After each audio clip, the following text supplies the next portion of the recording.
beautiful Indian girl from London is a great admirer of the work you're doing for India. ये message flash हुआ जुलाई 2022 में 59 वर्षीय प्रदीप कुरलकर के phone पर, जो डिफेंस रिसर्च और डेवलपमेंट ऑर्गेनाइजेशन DRDO, भारत की प्रमुख मिलिट्री रिसर्च एजेंसी में एक सीनियर साइंटिस्ट था। हमेशा पर्दे के पीछे गुमनाम काम करने वाला इस आदमी को सामने से वाहवाही मिलने पर काफी खुशी हुई। ओह वाह, आप बड़े काइंड हो, लेकिन हो कौन आप? और फिर बातों का सिलसिला ऐसा शुरू हुआ, समझो शिकार जाल में फंस गया। My name is Sarah Dasgupta, sir, an engineering student. बताइए, मैं आपकी कैसे मदद कर सकता? Sir, I would be honored if you helped me with my research on engineering systems. जरूर जरूर, क्यों नहीं। इसी बहाने चैटिंग शुरू हुई, रोजाना बातचीत होने लगी और हाँ, लड़की के प्रोजेक्ट पर वरिष्ठ वैज्ञानिक उसे तकनीकी जानकारी भी दी। इतना भाव मिलने से सीना चौड़ा होकर साइंटिस्ट ने अपनी कई उपलब्धियों के बारे में खूब डींगे मारी।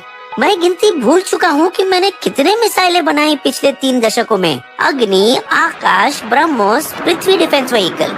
और लड़की उसके अहंकार को और मसाज करती रही। Only you could have done this in the country, sir. अब तक तो वैज्ञानिक का घोड़ा चने के झाड़ पर चढ़ चुका था, लेकिन जिस चीज से वो लड़की की तरफ और ज्यादा लट्टू हुआ, वो थी उसके अंदर भरी राष्ट्रवाद की भावना। कुरलकर तीसरी पीढ़ी के स्वयंसेवक थे और अक्सर अपने राष्ट्रवाद और RSS के साथ संबंधों को सोशल मीडिया पर प्रचार करते थे। I tell you, India will soon finish Pakistan forever. That is the जोश, my girl। हमारे विचार कितने मिलते जुलते हैं। अब वो इस लड़की में इतना घुस चुके थे कि देर रात तक उसे बात करते रहते, बिना शर्मिंदा हुए कि उसकी बीवी ठीक बगल में सो रही थी। बाहरी दिखावे में कुरलकर एक वफादार फैमिली मैन का किरदार निभाते थे। उनके और उनकी डेंटल सर्जन पत्नी के बीच कोई तनाव जाहिर नहीं था, लेकिन वो रिटायरमेंट से और उससे होने वाले अकेलेपन से सिर्फ 6 महीने दूर थे।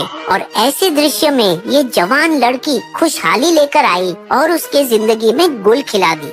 जल्द ही मासूम चैटिंग सेक्सटिंग में बदल गई। आज अंदर क्या पहनी हो मेरे जाने मन? It's your favorite color. फिर वो उसे अपनी सेक्सी तस्वीरें भेजना शुरू कर दी, लेकिन अपना चेहरा छुपाए रखा। ये मस्ती जल्द ही वीडियो कॉल में भी होने लगी। उसे ऐसा लगा होगा कि वो एक परफेक्ट शुगर डैडी था, लड़की को ज्ञान दे रहा था और बदले में थोड़ा मजा चखा। लेकिन इतनी बेताबी थी कुरलकर को उसे मिलने की कि वो अपनी सरकारी रूसी यात्रा को लंदन तक बढ़ाने की भी सोच लिया, लेकिन दोनों ट्रिप रद्द हो गए। अफसोस कि वो अपनी महबूबा से कभी नहीं मिल पाया, क्योंकि फरवरी 2023 में एक रोजमर्रा की सर्वेलेंस के दौरान केंद्रीय एजेंसी ने पाया कि जिस +44 UK नंबर का इस्तेमाल लड़की कर रही थी, उसका IP एड्रेस पाकिस्तान से था। उन्होंने DRDO की विजिलेंस विंग को तुरंत अलर्ट भेजा, जिन्होंने अंदरूनी जांच शुरू की कर्नल प्रदीप राणा की अगुवाई में। ये इतना सब कैसे हो गया, यकीन नहीं होता। जांच में ये भी पता चला कि वो औरतों के पीछे पड़ा रहता था और DRDO गेस्ट हाउस में उसे कई औरतें मिलने आती थी। जब कुरलकर को इस जांच के बारे में पता चला, तो ये जानकर उसके तोते उड़ गए कि एक पाकिस्तानी एजेंट ने उसे हनी ट्रैप कर डाला। बेहद शर्मनाक बात, खासकर जब वो पिछले साल ही हनी ट्रैप से कैसे बचे टॉपिक पर सेमिनार अटेंड किया था, आर्म्ड फोर्सेस के जागरूकता अभियान का एक हिस्सा। अब डर के मारे कुरलकर लड़की को ब्लॉक करके अपने मोबाइल, लैपटॉप और पेन ड्राइव से सारा डेटा डिलीट किया, जिसे ATS अब फिर से पाने की कोशिश कर रही है। कुरलकर से ब्लॉक होने के बाद नाराज Pakistani agent Bengaluru air force unit के एक जूनियर कॉर्पोरल निखिल शिंदे को कथित तौर पर हनी ट्रैप में फंसाया और उसके व्हाट्सएप के जरिए कुरलकर से एक बार फिर संपर्क किया। Why have you blocked me? लेकिन इस बार कुरलकर ने वापस कोई जवाब नहीं भेजा। इस दौरान जांच में बंदी के स्ट्रिपटीज से ललचाने वाले तरीके का पता लगा कि वो जैसे जैसे बदन से एक एक कपड़ा उतारती, बदले में कुरलकर उसे एक एक करके खुफिया जानकारी देता रहा। भारत के मिसाइल, अग्नि, आकाश, ब्रह्मोस और पृथ्वी के बारे में।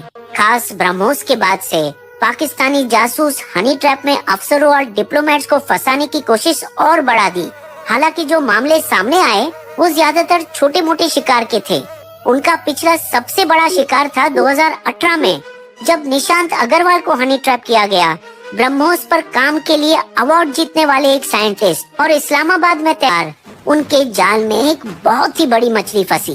Kurulkar grade H outstanding scientist के पद पर थे, डीआरडीओ संस्था में तीसरे स्थान पर, जो केंद्र सरकार के एक मंत्रालय में एडिशनल सेक्रेटरी के पद के बराबर माना जा सकता है। कई नामचीन पुरस्कार जीतने वाले ये वैज्ञानिक 6000 में से 10 साइंटिस्टों में से एक थे, जो 2000 के दशक में सरकार के जी फास्ट ग्रुप के लिए चुने गए, भारत में डिफेंस रिसर्च के फ्यूचर पर सोच विचार करने के लिए। 1988 से डीआरडीओ में काम करने के नाते उन्होंने कई बड़े मिसाइल प्रोजेक्ट पर काम किया, पर सबसे ज्यादा मान्यता उन्हें मिली Akash surface to air missile design, विकास और उत्पादन टीम की सफलता के लिए। समझो जिसकी चाबी उसके हाथ में थी। उसका स्टाफ उन्हें मस्त बातूनी बॉस के रूप में याद करते हैं, जो अक्सर अपनी जिंदगी में हुई कहानियां सुनाना पसंद करते थे। वो मेरे करियर का सबसे गौरव का दिन था जब मैंने एपीजे अब्दुल कलाम जी के साथ काम किया, जब वो डीआरडीओ चीफ थे। सिर्फ एक टेकी ही नहीं, वो एक रोमांचक वैज्ञानिक थे, जो सैक्सोफोन, बांसुरी, तबला और मृदंगम सबको बढ़िया से बजाते थे। इसीलिए सबको झटका लगा जब उन्हें 3 मई को गिरफ्तार किया गया ऑफिशियल सीक्रेट एक्ट का उल्लंघन करने के आरोप में, और घंटे तक लगातार उनसे पूछताछ की गई। क्या बताया उसे? Missile design, engineering secret, capability, range, deployment, location, क्या? डिप्लोमेटिक पासपोर्ट का स्तर रखते हुए उन्होंने 6 देशों का दौरा किया था, चीन, नेपाल, मलेशिया, मॉरिशस, दक्षिण अफ्रीका और कीनिया। वो सभी अब जांच के दायरे में हैं, क्योंकि हो सकता है कि वहाँ भी वो हनी ट्रैप हुए हो। उनके व्यक्तिगत ट्रिप कैलाश मानसरोवर और एवरेस्ट बेस कैंप पर भी इसी वजह से जांच की जा रही है, और उन औरतों की भी तलाश है जो उसे मिलने डीआरडीओ गेस्ट हाउस आती थी, क्योंकि उनके साथ वहाँ भी दोगलापन हुआ हो सकता है। कुरलकर और आरएसएस का गहरा संबंध होने से राजनीतिक झगड़े भी हुए और भाजपा को मजबूरन अपना बचाव करना पड़ा। हनी ट्रैप में शिकार होने वाले विशिष्ट टाइप के होते हैं, या तो वो जवान है और गुलछर्रे उड़ाना चाहते हैं, लेकिन फिर वो बहुत जूनियर है, और सीनियर उस टाइप के होते हैं जिसकी शादी बासी हो चुकी है और इसलिए बाहर मुंह मोड़ते। प्रदीप कुलुरकर दूसरे सांचे में बिल्कुल फिट बैठते हैं, और उसके हनी ट्रैप होने का अफसोस ये है कि वो भारत के सबसे बेहतरीन साइंटिस्ट में से थे। डीआरडीओ अब सख्त कदम उठा रही है, कर्मचारियों को सलाह देते हुए कि सोशल मीडिया से दूर रहने की पूरी कोशिश करे और अनजान नंबरों से कॉल का जवाब बिल्कुल न दे। इस हादसे ने सेना को भी हिलाकर रख दिया। हमने इसे बहुत ही सीरियस तरीके से लिया है। सरप्राइज चेक और बाहरी ऑडिट जैसे उपाय खतरे को कम करने में मदद करेगी। जब तक हम इस मामले के नतीजे का इंतजार करें, याद रखिए कि पाकिस्तानी एजेंटों को केवल फिल्मों में ही भारतीय एजेंटों से प्यार होता है। असल में ये सब हनी ट्रैप है।